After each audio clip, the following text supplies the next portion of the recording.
ராகு கேது மட்டும் மற்ற கிரகங்களை விட ரொம்ப புத்திசாலித்தனமாக ஒரு டாப்பிக்கை மட்டும் எடுத்துட்டு அதோட நிற்கிற கிரகங்கள் கிடையாது. நீங்கள் வேறு ஏதாவது ஒரு பரிகாரம் பண்ணி வேறு முயற்சிகள்லாம் செஞ்சு எப்படியாவது சரி பண்ணி ஒரு தம்பதிகளை திருமண பொருத்தம் பார்த்து கல்யாணம் பண்ணி வச்சுட்டீங்க அப்படின்னா அடுத்து குழந்தைய கொடுக்க மாட்டாங்க.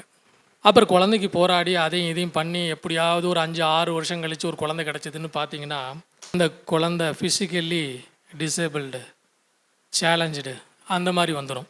அதையும் தாண்டி நான் தாங்கி வளர்கிறேன், என்கிட்ட இது இருக்குது அது இருக்குது, நான் அப்படி பார்த்துக்குவோம் இப்படி பார்த்துக்குவோம் அப்படின்னு சொன்னீங்கன்னா காலம் பூரா இதே மாதிரியே தள்ளிடும். அப்போ அந்த ராகு கேது நமக்கு தோஷத்தை ஏற்படுத்தி கொடுக்குற மாதிரி ஜாதக அமைப்பில் இருந்தது அப்படின்னா இந்த பிதுர் செய்யும்போது மறக்காமல் இந்த சர்பசாந்தி செஞ்சு அதோடு முடித்து சுத்தமாயிருச்சா அப்படிங்கிறத தெளிவுபடுத்தின பிற்பாடு அடுத்த காரியங்களுக்கு போகிறது ரொம்ப நல்லது. இது இந்த ஆலய வழிபாடுங்கிறது இந்த பரிகாரங்கள் இப்போ நம்ம சொல்லியிருக்கிறது திருமணத்துக்கு மட்டும்தான் சொல்லியிருக்கிறோம். இந்த திருமணத்தில் தடை தாமதம் ஏற்படுத்தக்கூடிய கிரகங்கள் எல்லா கிரகங்களும் ஏற்படுத்துது. ஆனாலும் இதில் செவ்வாய்க்கும் சுக்கிரனுக்கும் ராகு கேது சனி சூரியன் செவ்வாய் எல்லா கிரகங்களும் உள்ளே வந்துட்டாங்க. ஸோ இது எல்லாத்தையும் கன்சிடர் பண்ண பிற்பாடு மட்டும்தான் ஒரு பொருத்தத்துக்குள்ளே போகணும். இது ரொம்ப ரொம்ப முக்கியமான ஒரு விஷயம். பல பிரச்சனைகள்லாம் இப்போ தான் என் காதுக்கு வருது. எங்கள் ஜோசியர் அதையெல்லாம் பார்க்கல, நாங்கள்லாம் கல்யாணம் பண்ணிட்டோம், எங்களுக்கு ஏதாவது பிராயச்சித்தம் இருக்கா அப்படின்னு சொல்லி ஜோதிடர்கள் இல்லாமல் பொதுவாக இருக்கக்கூடியவங்களுக்கு கூட மனசில் ஒரு எண்ணம் உதயமாகும். இந்த கணவன் மனைவியோட ஒற்றுமை வலுப்படணும், அவங்க நல்லபடியாக குடும்பம் நடத்தணும், குழந்தைகளெல்லாம் பெற்றுக்கணும், சமுதாயத்தில் மற்ற குடும்பங்களெல்லாம் எப்படி சீரும் சிறப்புமாக வாழ்கிறாங்களோ அதே போல் நாமும் வாழணும் அப்படின்னு நினச்சிட்டு இருப்பாங்க.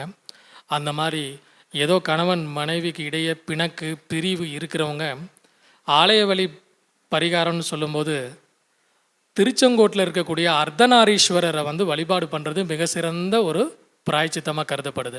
அந்யோன்யமாக 2 பேரும் பாதி உடம்புல ஆண் பாதி பெண் பாதியாக இருக்கக்கூடிய க்ஷேத்திரமாக அர்த்தநாரீஸ்வரர் அருள் பாலிச்சிட்டு இருக்காங்க திருச்செங்கோட்டில். அங்கே இருக்கக்கூடிய அந்த அர்த்தநாரீஸ்வரரை வழிபாடு பண்ணும்போது கணவன் மனைவிக்கு இடையே இருக்கக்கூடிய பிரிவெல்லாம் மறந்து ஒற்றுமையாக இருந்து, ஏன்னா கணவன் மனைவி ஒற்றுமை அப்படின்னு சொல்லும்போது அவங்களுக்கு கீழே எப்படி இருந்தாலும் 2 குழந்தைகள ஒரு குழந்தையே இருக்கும். அவங்களோட நன்மையும் கருதி இந்த வழிபாடு பண்ணுறது நமக்கு நல்ல ஒரு பலனை கொடுக்கும். இன்னும் கொஞ்சம் ஏற்றமாக போய் வேள்வி ஏதாவது செய்யணும் அப்படின்னு சொல்லி கணவன்லேயோ மனைவிலையோ யாராவது ஒருத்தர் ரொம்ப பிரியப்பட்டு கேட்குறாங்க அல்லது 2 பேரும் கேட்குறாங்க அப்படின்னு சொல்லும்போது அன்னோன்ய ஐக்கிய மத்திய சூக்தம் அப்படின்னு சொல்லக்கூடிய ஒரு பாராயணம் இருக்குது. அது ஹோமமாகவும் பண்ணலாம், புஷ்பாஞ்சலியாகவும் பண்ணலாம். இது பிரிவு உண்டாயிருக்கக்கூடிய கணவன் மனைவிக்கு இடையே நல்ல ஒரு உறவை ஏற்படுத்தி கொடுக்கும். இந்த பிராயச்சித்தத்துக்கு நல்ல ஒரு ரிசல்ட்டும் இருக்கும். இதை நம்ம கருத்தில் கொள்ளலாம். இதுக்கும் மேலே எல்லா பொருத்தமெல்லாம் பார்த்து தான் நாங்கள் கல்யாணம் பண்ணணும், பெரிய பெரிய ஜோதிடர்களே எங்களை பார்த்து தான் பண்ணி வச்சாங்க, ஆனாலும் இந்த மாதிரி ஆகிப்போச்சு அப்படி இப்படின்னு சொல்லுவாங்க. எதை வச்சு சொல்லுவாங்கன்னா ரஜ்ஜு தட்டிருச்சு, ஆனால் கல்யாணமும் முடிஞ்சு போச்சு எங்களுக்கு. இதுக்கு என்ன பிராயச்சித்தம் சார் சொல்லலாம்? ரஜ்ஜு தட்டிருச்சு, முடிஞ்சு போச்சு. ஜோதிடர்கள் படிச்சுட்டு இருக்கிற காலத்திலே திருமண பொருத்தத்தை பற்றி படிக்கும்போது இந்த பொருத்தத்தில் இந்த ரஜ்ஜு அப்படிங்கிறதுக்கு மிக முக்கியமான ஒரு ஸ்தானத்தை கொடுத்து பேசியிருப்பாங்க. இந்த ரஜ்ஜு தட்டிருச்சுன்னா பார்க்காதீங்க, அதோட முடிஞ்சு போச்சுன்னு சொல்லுவாங்க. வாஸ்தவம் தான், ரஜ்ஜு தட்டிச்சுன்னா பண்ணக்கூடாது தான். ஆனால் இப்போ நிற்கிற கணவன் மனைவி ரஜ்ஜு தட்டி தெரியாமல் கல்யாணம் பண்ணிட்டாங்க, இல்லை தெரிஞ்சே கல்யாணம் பண்ணிட்டாங்க. அவங்களுக்கு என்ன சார் பண்ணலாம் அப்படின்னு சொன்னால் அதுக்கு ஒரு பிராயச்சித்தம் இருக்குது. இந்த பிராயச்சித்தம் வேறு ஏதோ ஜோதிடர் வல்லுநர்களோ அல்லது வேறு எங்கேயோ பெருசாக அவங்களாம் யாரும் எந்த ஒரு சாஸ்திரத்துலேயும் பெருசாக பிரதிபலிக்கலை.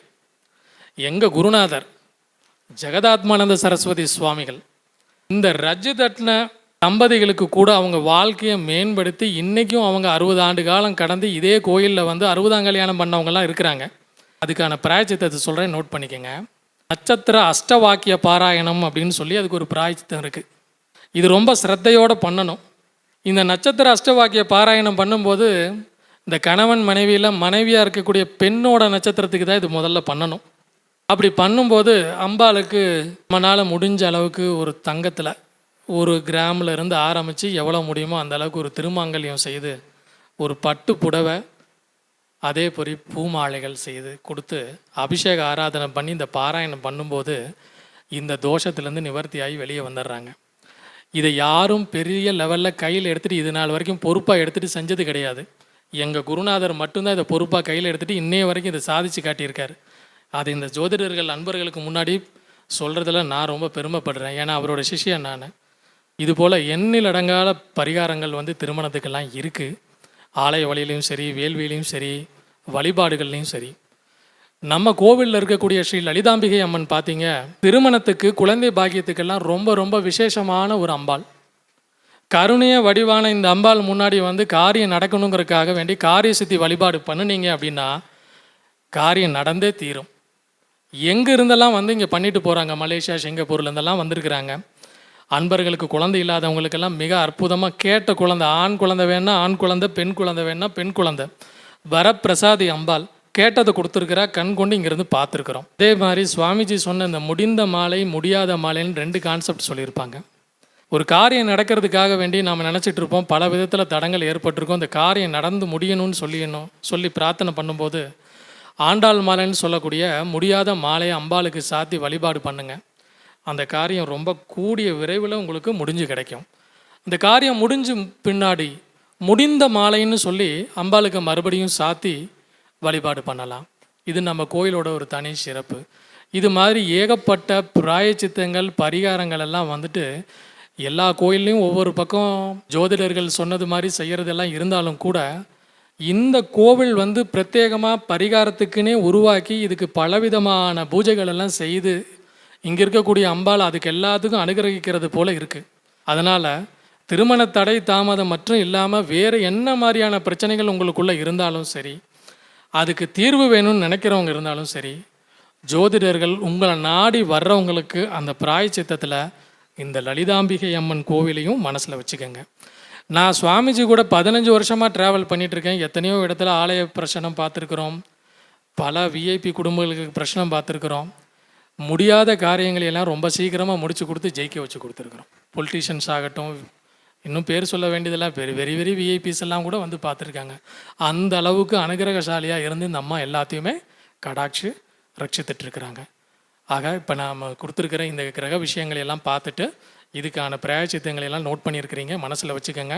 இந்த ரஜ்ஜுக்கு இருக்கிற பிராயச்சித்தம் நீங்கள் கேட்டுட்டு போய் வெளியே சொன்னால் கூட இது எப்படி அப்படின்னு தான் உங்களை திருப்பி கேட்பாங்க. அந்தளவுக்கு அது ஒரு வலிமையான பரிகாரம். ஆக இந்த பரிகாரத்தின் மூலமாக உங்கள் அன்பர்களுக்கு நீங்கள் மிகப்பெரிய பணியை செய்யணும்னு சொல்லி உங்கள் எல்லாரையும் வேண்டிக்கிறேன். என் குருநாதரோட பாத கமலங்களை வணங்கி, எனக்கு வாய்ப்பு கொடுத்த சிவகுமார் அவர்களை வணங்கி, என்னோட ஐயா அவர்களையும் அம்மா அவர்களையும் நன்றி சொல்லி உங்கள் எல்லாத்துக்கும் நன்றி சொல்கிறேன் நான். வணக்கம்.